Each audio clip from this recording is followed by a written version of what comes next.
উত্তরা থানায় তুলকালাম, বৈষম্য বিরোধীদের কোন্দলের জেরে তোপের মুখে পুলিশ। রাশিয়া গিয়ে ইউক্রেন যুদ্ধে জড়িয়ে পড়ছে বাংলাদেশের অনেক তরুণ, দালাল চক্র ধরাছোঁয়ার বাইরে। গণঅভ্যুত্থানের 6 মাস, সংস্কার চলমান হলেও চ্যালেঞ্জ আইনশৃঙ্খলা, মূল্যস্ফীতি।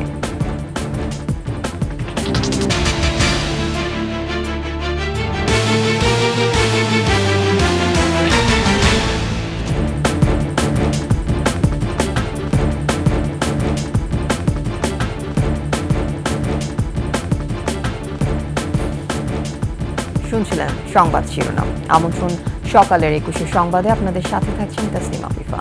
দর্শক, 21 টেলিভিশনের সংবাদ একই সাথে সরাসরি দেখতে পাবেন আমাদের ফেসবুক পেজ www.facebook.com/2124 এছাড়া সাবস্ক্রাইব করতে পারেন www.youtube.com/21etv এই চ্যানেলে। কাজের আশায় রাশিয়ায় গিয়ে ইউক্রেন যুদ্ধে জড়িয়ে পড়তে বাধ্য হচ্ছেন বাংলাদেশের অনেক তরুণ। তাদেরই একজন যশোরের চাঁচড়ার সর্দারপাড়ার জাফর হোসেন। এই খবর জানতে পেরে ভেঙে পড়েছেন স্বজনরা। যশোর প্রতিনিধি শিকদার খালিদের তথ্যচিত্রে ডেস্ক রিপোর্ট।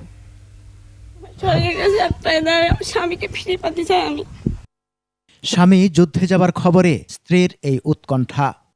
4-5 দিন আগে কথা হয়েছে, আমার বলছে কি আমার সন্তান দুটো তুমি দেখি রেখে, সেই ভয় শুনি সেই থেকে এত কষ্ট হচ্ছে। আল্লাহর কাছে আমি বলছি, আল্লাহ আমার স্বামীকে তুমি আমার কাছে ফিরে দাও, আমি আর কিচ্ছু চাই না। শুধু স্ত্রী নন, উৎকণ্ঠিত পুরো পরিবার। যে যুদ্ধের সাথে তাদের কোনো সম্পর্ক নেই, কি করে সে যুদ্ধের মাঠে জাফর, সে তথ্য জানান তার বাবা।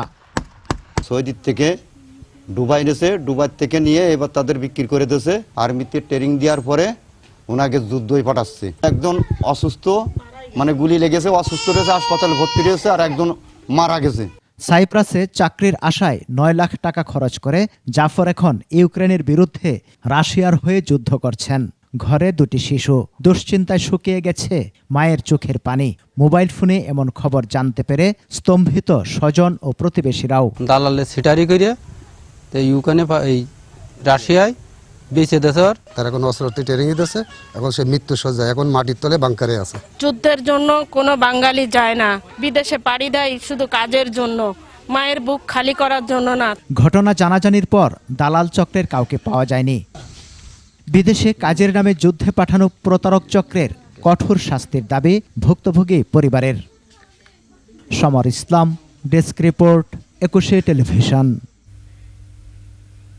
ভিটে মাটি সহায় সম্বল যা ছিল বিক্রি করে টাকা তুলে দিয়েছিল দালালের হাতে।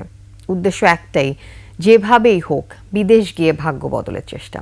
কেউ কেউ হয়তো সফল হন, তবে বেশিরভাগ তরুণের জীবনের ইতি ঘটে যাত্রাপথে।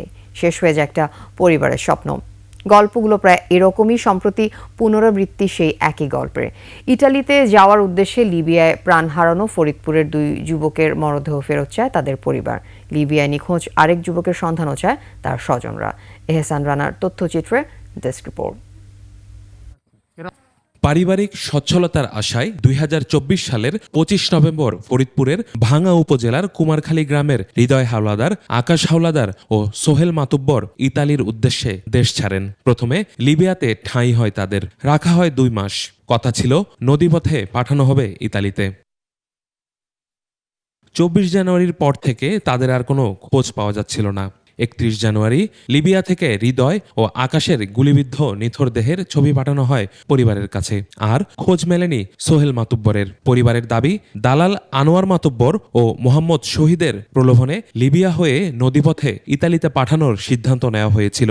অর্থ আত্মসাতের উদ্দেশ্যে নৌকাডুবিতে তাদের মৃত্যু হয় বলে অপপ্রচার চালায় দালালরা। বিভিন্ন নিউজের সার্চ দিয়ে দেখা যায় নদীতে নৌকে উল্টে গেছে, কিছু লাশ পাওয়া গেছে। তো আমরা এগুলি দালালকে জিজ্ঞেস করি, তারা বলে না, নৌবাহিনী কোস্টগার্ড ধরছিল, এরা একটা জেলখানায় আছে। আমার সন্তান যাওয়ার সময় আমায় বলে, আমার দুধের কাছে মা তুমি যদি আনো রে, আর এই দালালরে ছাইড়া দাও মা। এ ঘটনায় নিখোঁজ যুবক সোহেল মাতুব্বরের সন্ধান চেয়েছেন তার স্বজনেরা। 4 জন লোকের একজনও খোঁজ পাই নাই, তারা নিখোঁজ, তাকে খোঁজ পাই নাই। আমার ছেলের লাশ চাই, আর জীবিত যদি কোনো রকম বাইসে থাকে তার উদ্ধার কি এ ঘটনায় অভিযুক্তদের বিচার দাবি করেছেন স্থানীয়রা। এগো কইছে সুস্থভাবে পালাই দেবো, পালায় না। এগো গেম দইত না, এর আগে মাইরে বালি সামাত আছে। ওই ছেলের বাবারে হুমকি দিছে যে তুমি কি করতে পারবা, তার মানে টাকা পয়সা মাইরে দিছে। এরা যদি এই সুস্থ বিষয়টা না করে তাহলে আরো ঘটনায় কোনো হবে না। এদিকে ঘটনার সঙ্গে জড়িত আনোয়ার মাতব্বরের স্ত্রী জানান, নিহত ও নিখোঁজ যুবকদের সঙ্গে তার স্বামীর কোনো যোগাযোগ ছিল না। অন্য কেউ নিছে, ওই যে দালাল কিভাবে হারা আনছে আমি তো জানি না। আমরা দালালের সন্ধান তারা কিভাবে পাইছে তা আমি জানি। এই বিষয়ে ভাঙ্গা উপজেলার নির্বাহী কর্মকর্তা মোহাম্মদ মিজানুর রহমান কোনো মন্তব্য করতে রাজি হননি। ইউসুফ হাসান নাইম, 21 টেলিভিশন। উত্তরা পশ্চিম থানায় কোনো হামলার ঘটনা ঘটেনি, যা হয়েছে তা ভুল বোঝাবুঝি থেকে হয়েছে বলে দাবি করেছেন উত্তরা জোনের ডিসি রওনক জাহান। সাংবাদিকদের তিনি বলেন, ছাত্রদের এক গ্রুপ অন্য গ্রুপের বিরুদ্ধে লিখিত অভিযোগ করলে তাদের জিজ্ঞাসাবাদের জন্য যায় পুলিশ। সেখানে পুলিশের সাথে ভুল বোঝাবুঝি হলে অপ্রীতিকর ঘটনা সৃষ্টি হয়। আর অভিযুক্তদের দাবি, মিথ্যা অভিযোগের ভিত্তিতে 4 জনকে থানায় নিয়ে যায় পুলিশ, আর এতেই ঘটে অপ্রীতিকর ঘটনা। রিপোর্ট মফিউর রহমানের। রাজধানীর উত্তরায় বৈষম্যবিরোধী আন্দোলনের ছাত্রদের এক গ্রুপ আরেক গ্রুপের বিরুদ্ধে উত্তরা পশ্চিম থানা এলাকায় চাঁদাবাজির অভিযোগ এনে লিখিত অভিযোগ দেয় উত্তরা পূর্ব থানায়। এরই ধারাবাহিকতায় পুলিশ 4 জনকে আটক করে পূর্ব থানায় নিয়ে যায়। জিজ্ঞাসাবাদের পর সেখান থেকে আটককৃতদের পুলিশ ছেড়ে দিলে ছাত্ররা পশ্চিম থানায় যায়। সেখানে পুলিশের সাথে কথা কাটাকাটির এক পর্যায়ে উত্তেজনাকর পরিস্থিতি সৃষ্টি হলে ভাঙচুরের চেষ্টা করে ছাত্ররা।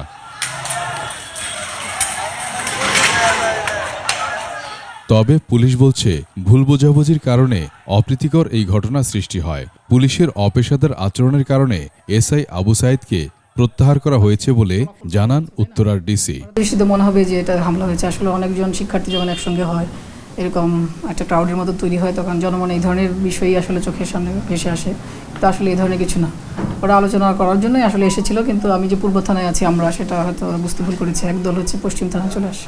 তার বিরুদ্ধে অলরেডি একটা অভিযোগ পেয়েছি, লিখিত অভিযোগ। আমরা তাকে আপাতত প্রত্যাহার করেছি, তারপর তার অভিযোগটা আমরা তদন্ত করে দেখব।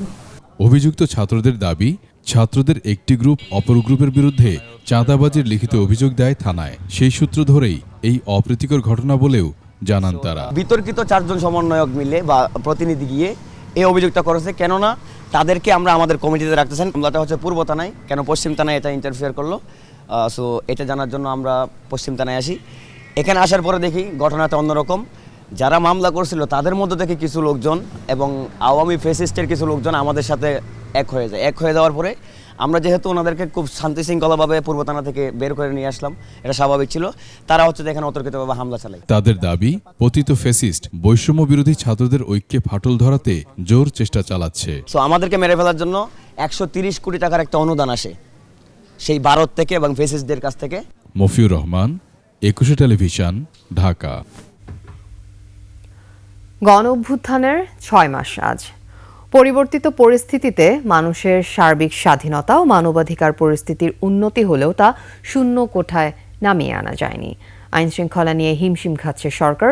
মূল্যস্ফীতি, দ্রব্যমূল্যের ঊর্ধ্বগতি নিয়ে দেখা দিয়েছে প্রশ্ন। গেল অর্থ বছরে জাতির প্রত্যাশা প্রাপ্তির কতটুকু পূরণ হয়েছে, আরও কি করা যেত, বিষয়গুলো নিয়ে 21 টেলিভিশনের সাথে কথা বলেছেন রাজনৈতিক নেতৃবৃন্দ।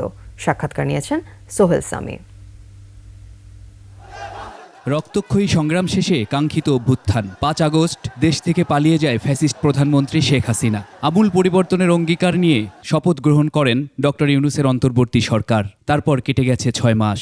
অন্তর্বর্তীকালীন সরকারের প্রধান উপদেষ্টা পদে অভ্যুত্থানের সাথে সরাসরি সম্পৃক্ত রাজনৈতিক ও বৈষম্য বিরোধী নেতাদের কাছে প্রশ্ন ছিল, প্রত্যাশার পূরণ কতটুকু?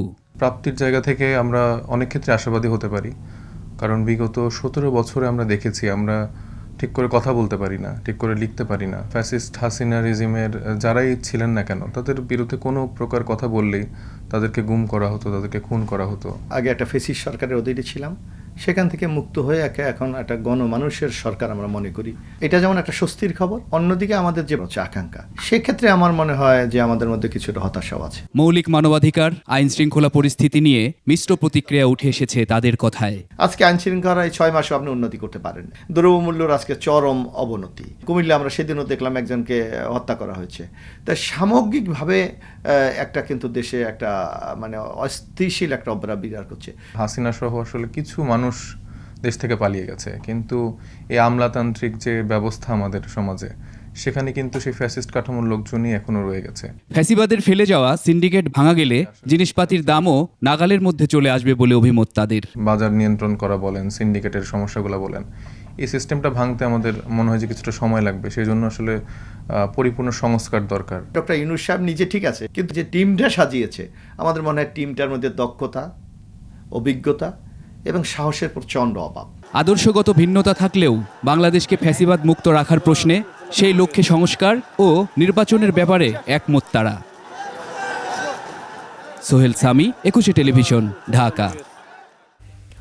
আখিরি মোনাজাতের মধ্য দিয়ে আজ শেষ হচ্ছে বিশ্ব ইজতেমার দ্বিতীয় ধাপ। দেশ, জাতি ও বিশ্বের শান্তি কামনা করবেন মুসল্লিরা। টঙ্গীর তুরাগ তীরে আখিরি মোনাজাতে অংশ নিতে ভোর থেকে মুসল্লিরা ময়দানে জড়ো হচ্ছেন। বেলা 12টায় আখিরি মোনাজাত পরিচালনা করবেন বাংলাদেশের মাওলানা জুবায়ের আহমেদ। বাদ ফজর বয়ান করেন ভারতের ব্যাঙ্গালোরের ভাই ফারুক। সকাল 9:30টায় হিদায়াতের বয়ান করবেন ভারতের মাওলানা আব্দুর রহমান। এই বয়ানের পরে গুরুত্বপূর্ণ নসিহত পেশ করবেন ভারতের মাওলানা ইব্রাহিম দেওলা।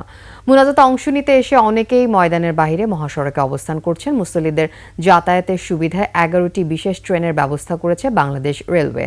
বনলতা, কক্সবাজার এক্সপ্রেস, সুবর্ণ এক্সপ্রেস, পর্যটক এক্সপ্রেস ও সোনার বাংলা, এই 5টি ট্রেন ছাড়া টঙ্গী স্টেশনের সকল ট্রেনের যাত্রা বিরতি করা হচ্ছে।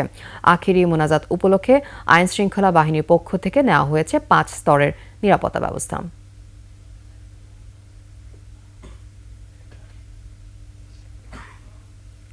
শেষ করছি সকালের 21 সংবাদ। যাবার আগে সংবাদ শিরোনামগুলো আরও একবার। উত্তরা থানায় তুলকালাম, বৈষম্য বিরোধীদের কোন্দলের জেরে তোপের মুখে পুলিশ। রাশিয়া গিয়ে ইউক্রেন যুদ্ধে জড়িয়ে পড়ছে বাংলাদেশের অনেক তরুণ, দালাল চক্র ধরা ছোঁয়ার বাইরে। গণঅভ্যুত্থানের 6 মাস, সংস্কার চলমান হলেও চ্যালেঞ্জ আইন শৃঙ্খলা, মূল্যস্ফীতি।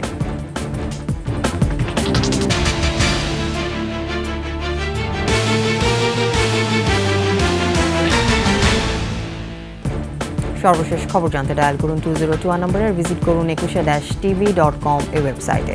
এছাড়া ফেসবুকে লগ ইন করতে পারেন www.facebook.com/ekusha24 অনলাইনে। এছাড়া সাবস্ক্রাইব করতে পারেন www.youtube.com/ekushatv এই চ্যানেলে। এতক্ষণ সাথে থাকার জন্য ধন্যবাদ। আমাদের পরবর্তী সংবাদ সকাল 9টায় দেখার আমন্ত্রণ রইল। 21-এর সাথে থাকুন।